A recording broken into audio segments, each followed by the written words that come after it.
کسی امام معصوم تک پہنچتا ہے یا نہیں پہنچتا، اور اگر پہنچتا ہے تو پھر امام علیہ السلام کے بیان پر ہم تبصرہ تو کیا، ہم اس سے یہ فیض پاتے ہیں کہ امام علیہ السلام نے جو کچھ فرمایا کیا پھر بھی وہ اس راوی کے الفاظ تو نہیں کہ اس نے کچھ اپنی طرف سے امام کی طرف منسوب کر دیا ہو. ہم تو اتنا آگے جاتے ہیں اور جب پہنچ جاتے ہیں یقینی طور پر کہ یہ واقعاً امام معصوم نے فرمایا ہے تو پھر اس کے بعد ہم مطمئن ہو جاتے ہیں کہ اب اس میں کسی طرح کی شک کی گنجائش نہیں پائی جاتی. یہ عین قرآن کے مطابق ہے، اس لیے کہ ہمارے ائمہ معصومین علیہم السلام میں سے جس نے بھی جو فرمایا وہ سلسلہ سند کے لحاظ سے منتہی ہوتا ہے، پہنچتا ہے حضرت رسول خدا صلی اللہ علیہ وآلہ وسلم تک. اور حضور نے فرمایا کہ مجھے جبریل نے بتایا، جبریل نے کہا مجھے اللہ نے فرمایا. کس قدر پاکیزہ سلسلہ ہے. میں یہاں پر ان سے یہ گزارش کرتا ہوں اپنے سابق محترم سے کہ آپ بھی ذرا اپنے سلسلہ سند کو دیکھیے کہ کیا کسی معصوم تک جاتا ہے. آپ کی تو احادیث کسی معصوم تک جاتی ہی نہیں ہیں. اور آپ دیکھیے کہ آپ کی کتب جو سیاہ ستہ کے نام سے یاد کی جاتی ہیں، صحیح 6 صحیح کتابیں، ایک ایک کتاب کے بارے میں اس کے مؤلف کے بارے میں بیان کروں گا کہ انہوں نے ان کتابوں میں کیا لکھا ہے. کوئی ایک بھی ان میں سے ایسا نہیں جسے یہ توفیق حاصل ہوئی ہو کہ وہ کسی معصوم سے روایت کر کے بیان کرے. ان کے سلسلہ سند کی انتہا کہاں تک جاتی ہے؟ کسی غیر معصوم، کسی نو مسلم تک، اور وہ بھی ایسے نو مسلم کے جن کے ارتداد کے بارے میں خود ان کے اپنے محدثین بیانات دیتے ہیں کہ فلاں مرتد ہو گیا، فلاں کافر ہو گیا، فلاں فاسق ہو گیا، فلاں نے یہ غلطی کر لی، فلاں نے یہ گناہ کر لیا، فلاں نے یہ بات کر لی.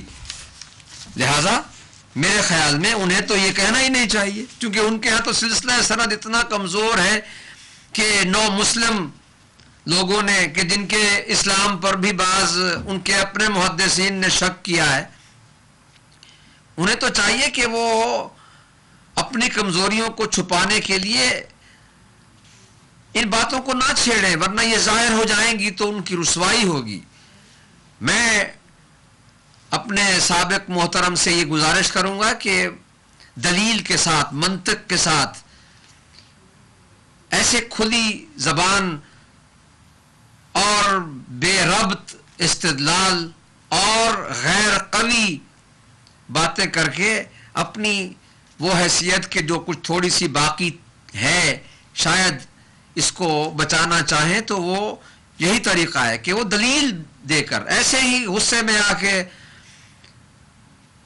کل بھی عرض کیا تھا کہ دشمن زہرا کی وکالت کرتے ہوئے اہل بیت کی دشمنی کو اپنے گلے کا طوق نہ بنائیں، بلکہ کھل کے آئیں اور دلیل کے ساتھ بحث کریں، بات کریں. بلکہ میں تو ان سے یہ کہتا ہوں کہ آپ کے چونکہ بیانات کو میں نے آج تھوڑا سا وقت نکال کر سنا ہے، انشاءاللہ اس پر میں بحث کروں گا. مجھے تعجب ہوا کہ یہ کیا وہی شخص ہے کہ جو اپنی کتابوں میں، اپنے بیانات میں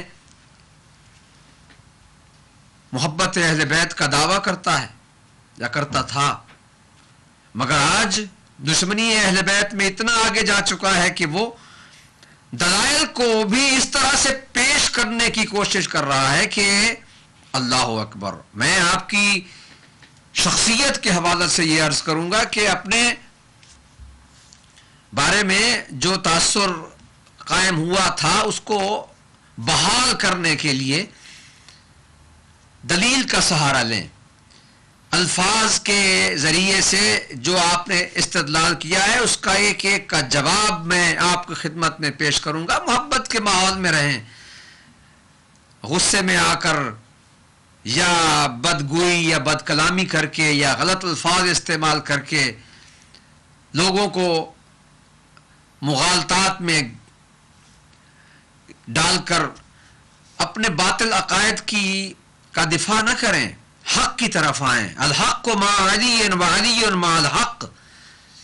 اس معیار کو ذہن میں رکھیں کہ اسی حدیث کو آپ نے بھی اپنی کتابوں میں ذکر کیا ہے. حق علی کے ساتھ ہے، علی حق کے ساتھ ہے. اور پیغمبر اکرم نے دعا بھی کی تھی، اللہم ادر الحق حیث ما دار علی ابن ابی طالب. اے اللہ حق کو ادھر پھیر ادھر علی جائے. تو پھر کیوں اس واضح بیان کے بعد کہ جسے خود آپ کی اپنی کتابوں میں ذکر کیا گیا ہے، پھر ان لوگوں کو کیوں حق پر سمجھتے ہیں آپ کے جو علی کے مقابلے میں آئے، خواہ وہ جنگ صفین ہو، خواہ جنگ جمل ہو، خواہ جنگ نہروان ہو، یا وہ سقیفہ بنی ساعدہ کا وہ چبوترا کہ جس پر سب اکٹھے ہو کر اسلام کے خلاف سازشیں کرنے لگے تھے، اور جس پر ہم نے ٹروتھ بیہائنڈ سقیفہ میں دلائل دیے ہمارے علماء کرام نے. ہم بھی انشاءاللہ اگر آپ نے اس کو چھیڑا تو ہم بھی اس طرف آئیں گے اور ذرا مزید واضح کریں گے کہ حقائق کیا ہیں اور تاریخ کیا کہتی ہے. تو خیر، میں یہ عرض کر رہا تھا کہ سند کے حوالے سے یہ حدیث جو انہوں نے اپنی عددی اکثریت کو ثابت کرنے کے لیے، یعنی عددی اکثریت کو برحق ثابت کرنے کے لیے پیش کی، اس میں انہوں نے دو چیزیں ذکر فرمائی ہیں. ایک تو یہ کہ حضور نے یہ ارشاد فرمایا، حضور کی حدیث کو انہوں نے کوٹ کیا اور فرمایا کہ حضور نے ارشاد فرمایا ہے لا تجتمع هذه الامہ علی الضلالہ، یا یہ فرمایا کہ لا یجمع اللہ هذه الامۃ علی الضلالۃ ابدا.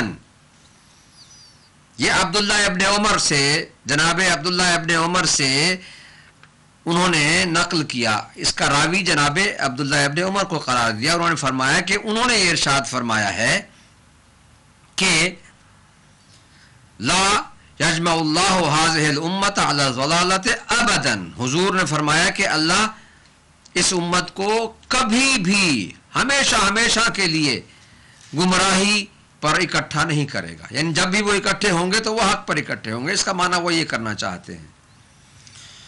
اور پھر اس کے بعد ارشاد فرماتے ہیں کہ حضور نے ارشاد فرمایا ید اللہ علی الجماعہ فاتبعوا سواد الاعظم فإنه من شذ شذ فی النار. اللہ اکبر. انہوں نے اس سے استدلال یہ پیش کیا کہ وہ لفظ کو اپنے حق میں لے جانا چاہتے ہیں. وہ فرماتے ہیں کہ سواد اعظم سے مراد ہم ہیں، جماعت سے مراد ہم ہیں. اب ذرا ان کی آج اس حدیث کو روایتوں اور سند کے حوالے سے اچھی طرح سے ناظرین کرام غور فرمائیے، اور میں اس کا ایسا جواب آپ کی خدمت میں آج کے اس بیان میں پیش کرنا چاہتا ہوں کہ پھر میرے خیال میں انہیں یہ حدیث اپنے حق میں پیش کرتے ہوئے بھی شرم آئے گی کہ یہ کیا ہوا ہے کہ ہم نے کون سی حدیث اپنے حق میں پیش کر دی ہے ان کی اپنی کتابوں سے.